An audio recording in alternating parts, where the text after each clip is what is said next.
Hello dear student, welcome back. इस video में आपको पढ़ाने वाला हूं बौद्ध धर्म के प्रमुख प्रश्नों के बारे में। इससे पहले मैंने आपको पढ़ाया था बौद्ध धर्म के इतिहास के बारे में। अगर आपने वीडियो नहीं देखा है तो वो इस वीडियो के अंत में आपको मिल जाएगा, या फिर आप चैनल पर चले जाएं तो वहां से आप जाके पहले उसको देख लें, इसके बाद आप इस वीडियो को देखें। क्योंकि जितने भी प्रश्न मैं आपको यहाँ पर बताने वाला हूँ वो सब प्रश्न उसी वीडियो से मैंने लिए हुए हैं। इसीलिए आप पहले जाइए, अच्छे से उस वीडियो को देखिए, तभी यहाँ पे जो प्रश्न हैं वो आपको समझ में आने वाले हैं। तो चलिए वीडियो की शुरुआत करते हैं और पढ़ते हैं बौद्ध धर्म के प्रमुख प्रश्न।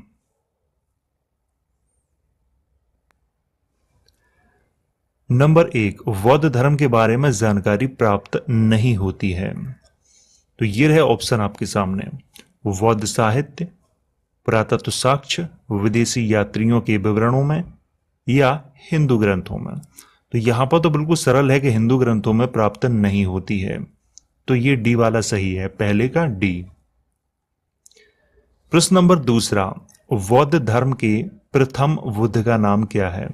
अगर आपने मेरा पहला वाला वीडियो देखा होगा, यानी कि इससे पहले मैंने आपको पढ़ाया था बौद्ध धर्म के बारे में, अगर आपने वो वीडियो देखा होगा तो आपको जरूर मालूम होगा। तो ये रहे ऑप्शन आपके सामने: कनक मुनि बुद्ध, कश्यप बुद्ध, शरणंकर बुद्ध और तड़हंकर बुद्ध। तो यहां पर भी आपको डी वाला सही है। तो यहां पर तड़हंकर बुद्ध पहले बुद्ध थे, तो इसको याद रखें। यहां पर प्रश्न नंबर दूसरा का डी सही है। प्रश्न नंबर तीसरा, बौद्ध धर्म में महात्मा बुद्ध से पहले कितने बुद्ध हुए? तो ये रहे ऑप्शन आपके सामने: 11, 24, 27 या 28। तो यहां पर 27 बुद्ध हुए, क्योंकि महात्मा बुद्ध से पहले 27 बुद्ध हुए। 28वें बुद्ध कौन थे? महात्मा बुद्ध थे। इसकी जानकारी मैंने आपको अपने पिछले वीडियो में दी है, तो इसीलिए मैं आपसे कह रहा हूं कि आप जाइए पहले उस वीडियो को देखिए, तभी आपको समझ में आएगा, अन्यथा नहीं आएगा। प्रश्न नंबर चौथा, लाइट ऑफ एशिया किसे कहा जाता है? ये रहे ऑप्शन आपके सामने: महात्मा बुद्ध, महावीर स्वामी, शंकर भगवान या मोहम्मद साहब। तो यहां पर ए वाला सही है, light of Asia Mahatma Buddha को कहा जाता है। तो प्रश्न नंबर 4 का ए वाला सही है। प्रश्न नंबर 5, लाइट ऑफ एशिया महाकाव्य के रचयिता कौन थे? तो ये रहे ऑप्शन आपके सामने: John Marshall, Edwin Arnold, Max Muller या कनिंघम। तो यहां पर सही है एडविन अर्नोल्ड। तो ये वाला बी सही है, 5 का वी। प्रश्न नंबर 6, महात्मा बुद्ध की माता का नाम क्या था? ये रहे ऑप्शन आपके सामने: प्रजापति गौतमी, गौतमी देवी, महामाया देवी या नंदा देवी। तो यहां पर सबसे सही है सी वाला, महामाया देवी।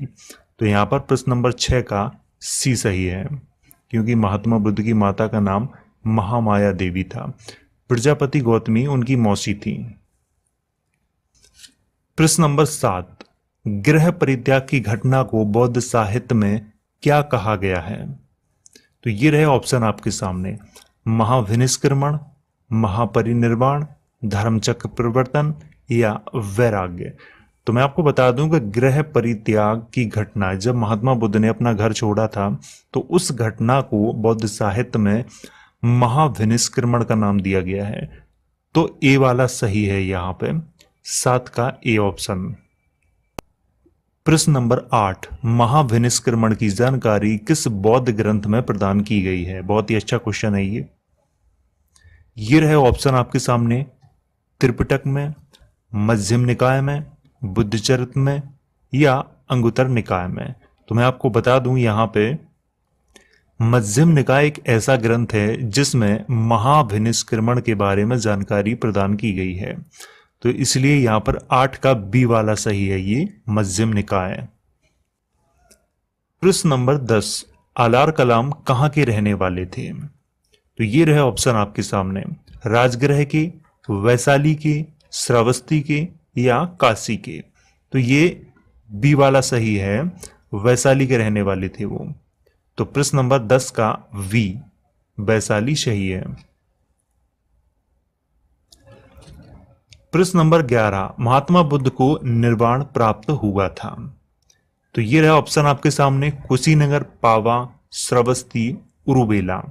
तो यहां पर ए वाला सही है, कुशीनगर में निर्वाण की प्राप्ति हुई थी महात्मा बुद्ध को। तो ए 11 का ए सही है। प्रश्न नंबर 12, अष्टांगिक मार्गों को कितने भागों में बांटा गया है। ये रहे ऑप्शन आपके सामने, 5 भागों में, 7 भागों में, 9 भागों में या फिर 3 भागों में। तो इसका अगर देखें सही तो डी वाला सही है कि अष्टांगिक मार्गों को 3 भागों में बांटा गया है, प्रज्ञाशील और समाधि में। प्रश्न नंबर 13, महात्मा बुद्ध ने अपना पहला उपदेश कहां दिया था। तो ये रहे ऑप्शन आपके सामने, ऋषिपत्तनम, काशी, श्रावस्ती, राजगृह में। तो देखिए यहां पर कंफ्यूज ना हो, पहला उपदेश कहां दिया था ये याद रखना है आपको। तो वो दिया था ऋषिपत्तनम में।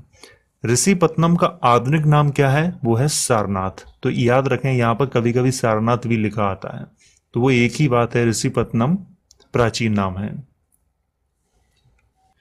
प्रश्न नंबर 14, महात्मा बुद्ध के पहले उपदेश को बौद्ध ग्रंथों में कहा गया है। तो ये रहे ऑप्शन आपके सामने, महाभिनिष्क्रमण, धर्मचक्र प्रवर्तन, महापरिनिर्वाण या प्रविज्ञा। तो देखिए यहां पर यह पूछ रहा है कि पहले उपदेश को बौद्ध ग्रंथों में क्या कहा गया है। तो वो कहा गया है धर्मचक्र प्रवर्तन।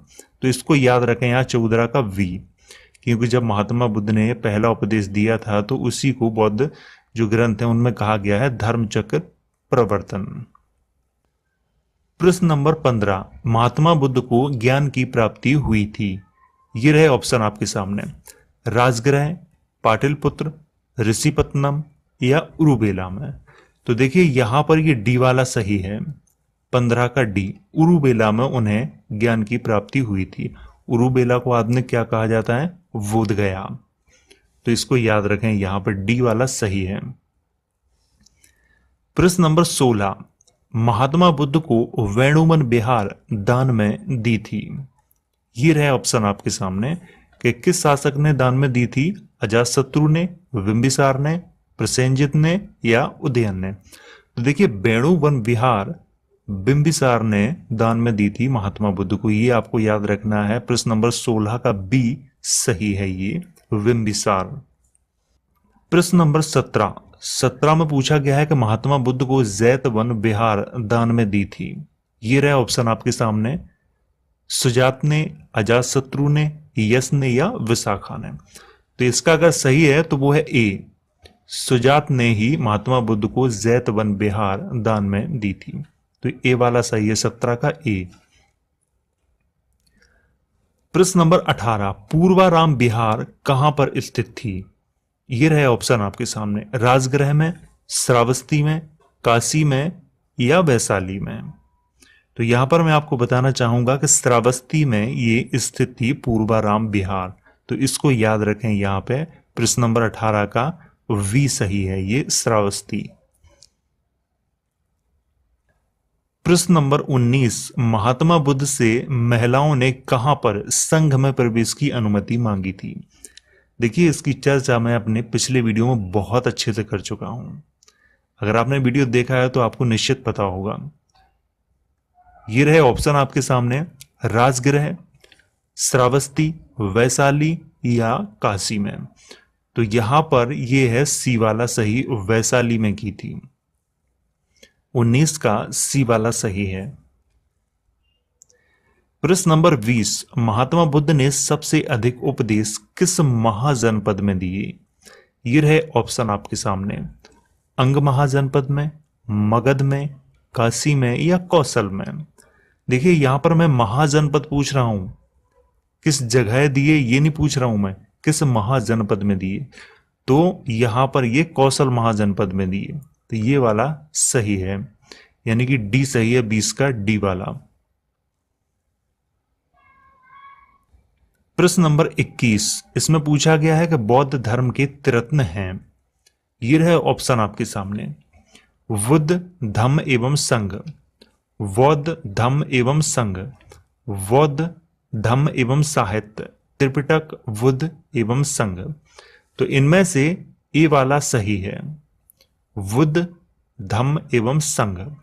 तो इसको याद रखें, यहां पर 21 का ए सही है। प्रश्न नंबर 22 में पूछा गया है कि बौद्ध संघ में प्रवेश को कहा जाता है। तो ये रहे ऑप्शन आपके सामने, उपोसत, उपसंपदा, प्रविज्या, श्रामणेर। तो मैं आपको बता दूं ये प्रश्न बहुत बार एग्जाम में पूछा गया है। तो बौद्ध संघ में प्रवेश को कहा जाता है उपसंपदा। तो यहां पर बी वाला सही है, ये 22 का वी सही है। प्रश्न नंबर 23 जिसमें पूछा गया है कि बौद्ध संघ में धम्म वार्ता को कहा जाता है। ये रहे ऑप्शन आपके सामने, प्रविज्या, उपसंपदा, श्रामणेर, उपोषत। तो यहां पर धम्म वार्ता को कहा जाता है उपोषत। तो ये डी वाला सही है, यानी कि 23 का डी सही है।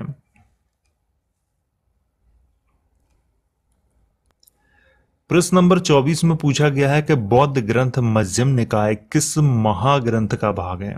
तो ये रहे ऑप्शन आपके सामने, सुत्त पिटक, विनय पिटक, अभिधम्म पिटक, अंगुत्तर निकाय। तो यहां पर आपको याद रखना है कि सुत्त पिटक का भाग है। तो ये ए वाला यानी कि 24 का ए सही है। मध्यम निकाय जो ग्रंथ है वो सुत्त पिटक का भाग है। प्रश्न नंबर 25 प्रसिद्ध बौद्ध ग्रंथ अंगुत्तर निकाय किस महाग्रंथ का भाग है। तो ये रहे ऑप्शन आपके सामने, अभिधम्म पिटक का, विनय पिटक का, सुत्त पिटक का या मध्यम निकाय का। तो यहां पर ये बहुत ही अच्छा क्वेश्चन है, तो इसको अच्छे से याद रखें क्योंकि ये 2-3 एग्जाम में मुझे मिला है, तो इसलिए इसको अच्छे से याद रखें। तो इसका सही है वो है सुत्त पिटक, यानी कि सी वाला सही है, 25 का सी। सुत्त पिटक का ही भाग अंगुत्तर निकाय है और इसी में अंगुत्तर निकाय में 16 महाजनपदों की जानकारी मिलती है। तो ये भी आपको याद रखना है। प्रश्न नंबर 26 जातक कथाओं की संख्या है। ये रहे ऑप्शन आपके सामने, 549, 652, 563, 483। तो यहां पर 549 जातक कथाओं की संख्या, ए वाला सही यानी कि 26 का ए बिल्कुल सही है। तो इसको याद रखें। प्रश्न नंबर 27 महात्मा बुद्ध की संपूर्ण जीवन गाथा सर्वप्रथम किस बौद्ध ग्रंथ में प्रदान की गई थी। देखिए यहां पर यह पूछ रहा है कि सर्वप्रथम किस बौद्ध ग्रंथ में। तो ये रहे ऑप्शन आपके सामने, निदान कथाओं, सुत्त पिटक, अंगुत्तर निकाय, मध्यम निकाय। तो इसका सही है ए वाला, निदान कथाओं में प्रदान की गई थी। तो ए सही है, 27 का ए सही है। प्रश्न नंबर 28 जिसमें पूछ रहा है कि शून्यवाद का प्रतिपादन किस बौद्ध विद्वान ने किया था। तो ये रहे ऑप्शन आपके सामने, अश्वघोष ने, नागार्जुन ने, असंग ने या वसुबंधु ने। तो देखिए यहां पर शून्यवाद का प्रतिपादन नागार्जुन ने किया था। तो इनको याद रखें यहां पे। प्रश्न नंबर 28 का वी सही है, नागार्जुन। प्रश्न नंबर 29 बौद्ध धर्म का विश्वकोश किस ग्रंथ को माना जाता है। ये रहे ऑप्शन आपके सामने, सुत्त पिटक, अभिधम्म पिटक, अंगुत्तर निकाय या अभिधम्म कोश। तो देखिए यहां पर बौद्ध धर्म का विश्वकोश किसको माना जाता है, अभिधम्म कोश को माना जाता है, यानी कि डी इसका सही है, 29 का डी अभिधम्म कोश। तो इसको यहां पे याद रखें। प्रश्न नंबर 30 मध्यकालीन न्याय का जनक किस बौद्ध विद्वान को माना जाता है। ये रहे ऑप्शन आपके सामने, दिग्नाग, धर्मकीर्ति, अश्वघोष, नागार्जुन। तो यहां पर सही है दिग्नाग को। दिग्नाग को न्याय का जनक माना जाता है, यानी कि मध्यकालीन न्याय का जनक किसको माना जाता है, दिग्नाग को माना जाता है। और ये बहुत बड़े तर्कशास्त्री थे। इन्होंने लगभग तर्कशास्त्र पर ही 100 से अधिक ग्रंथों की रचना की थी। हालांकि इन सब के बारे में मैंने जानकारी अपने पिछले वीडियो में प्रदान की है, तो आप जाइए उसको देखिए, आपको बहुत मजा आएगा। आपको सारी जानकारी उस वीडियो में मैंने प्रदान की है। प्रश्न नंबर 31 प्रथम बौद्ध संगति का आयोजन हुआ था। तो यहां पर पूछ रहा है प्रथम बौद्ध संगीति के बारे में, तो इसको याद रखें, यहां पर संगीति का मतलब होता है सम्मेलन। ये रहे ऑप्शन आपके सामने, राजगृह, पाटलिपुत्र, कश्मीर, श्रावस्ती। देखिए यहां पर प्रथम बौद्ध संगीति का जो आयोजन हुआ था वो हुआ था राजगृह में, राजगृह की सप्तपर्णी गुफा में हुआ था ये। और किसके शासनकाल में हुआ था? अजात शत्रु के शासनकाल में हुआ था, ये भी आपको याद रखना है। तो ये 31 का ए वाला सही है। प्रश्न नंबर 32, द्वितीय बौद्ध संगति किसके शासनकाल में आयोजित की गई थी? तो ये रहे ऑप्शन आपके सामने, अशोक के, अजातशत्रु के, कालाशोक के या उदयन के। तो देखिए यहां पर अशोक का तो नाम है नहीं, ना ही अजातशत्रु का, ना ही उदयन का, तो यहां पर कालाशोक का नाम है। तो कालाशोक के शासनकाल में द्वितीय बौद्ध संगति का आयोजन किया गया था, ये आपको याद रखना है। तो यहां पर द्वितीय बौद्ध संगति का जो आयोजन किसके शासनकाल में हुआ था? कालाशोक के शासनकाल में हुआ था। प्रश्न नंबर 33, तृतीय बौद्ध संगति की अध्यक्षता किसने की थी? ये रहे ऑप्शन आपके सामने, मोगलीपुत्तस्य, अश्वघोष, उपाली, आनंद। इसका सही है ए वाला, मोगलीपुत्तस्य ने की थी तृतीय बौद्ध संगति की अध्यक्षता। तो 33 का ए सही है। प्रश्न नंबर 34, चतुर्थ बौद्ध संगति का आयोजन कहां हुआ था? तो ये रहे ऑप्शन आपके सामने, मथुरा में, कश्मीर में, पाटलिपुत्र में या उज्जैन में। देखिए चतुर्थ बौद्ध संगति का आयोजन कश्मीर में हुआ था। कश्मीर में कहां पे? कुंडलवन में हुआ था ये आपको याद रखना है। और किसके शासनकाल में हुआ था? कनिष्क के शासनकाल में हुआ था। और मैं आपको बता दूं तृतीय बौद्ध संगति का आयोजन सम्राट अशोक के शासनकाल में हुआ था, ये भी आपको याद रखना है। प्रश्न नंबर 35, चतुर्थ बौद्ध संगति की अध्यक्षता किसने की थी? तो ये रहे ऑप्शन आपके सामने, अश्वघोष, नागार्जुन, धर्मकीर्ति या वसुमित्र ने। तो यहां पर सबसे सही है वसुमित्र। वसुमित्र ने अध्यक्षता की थी चतुर्थ बौद्ध संगति की। और ये चतुर्थ बौद्ध संगति कहां हुई थी? अभी मैं आपको बता चुका हूं, कश्मीर में हुई थी, कश्मीर के कुंडलवन में। तो आपको यहां पे ये याद रखना है। ये तो थे 35 प्रश्न जो बौद्ध धर्म के वो प्रश्न माने जाते हैं जो बहुत बार एग्जाम में पूछे गए हैं। तो अगर आपको वीडियो एक बार समझ में नहीं आया तो आप दोबारा देख सकते हो, और आपको अगर इसकी पीडीएफ चाहिए तो लिंक है डिस्क्रिप्शन बॉक्स में, या फिर मेरे टेलीग्राम चैनल पे आप चले जाओ तो वहां भी आपको मिल जाएगी।